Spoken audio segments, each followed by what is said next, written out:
सम्माननीय सभापति महोदय, प्रधान शिक्षक, पूज्य गुरुजी गुरुमावृंद तथा अभिभावक एवं मोर स्नेहर छोट बड़ भाई और भौणी मैंने आज हूँ 78तम पवित्र स्वाधीनता दिवस। यही पवित्र दिवस अवसर में मते किसी कहबार सुजोग मिली मु निजक धन्य मन करुछि।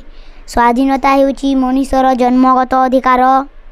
आमे जानिछु जे दीर्घ 200 वर्ष धरी इंग्रेज माने आम देश को शासन करी आसुथिले। इंग्रेज माने आम भारतवासी को अनेक अत्याचार करुथिले। इंग्रेज मानक कबलरू आम देश को उद्धार करबा पई बहु स्वाधीनता संग्राम महात्मा गांधी, जवाहरलाल नेहरू, सरदार वल्लभ भाई पटेल, सुभाष चंद्र बोस एवं अन्यान्य नेतृवृंदक नेतृत्व रे भारत वर्ष रे चलिला स्वाधीनता संग्राम।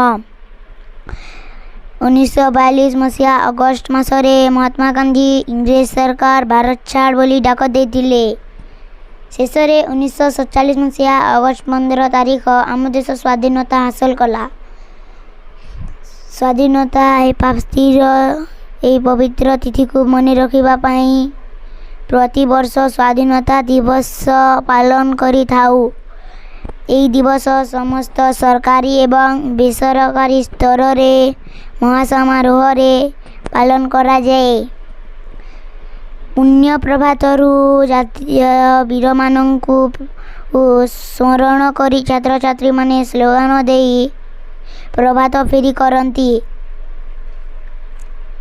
यही दिवस अवसर रे विभिन्न अनुष्ठान मानकर सांस्कृतिक कार्यक्रम आयोजन करा जाए।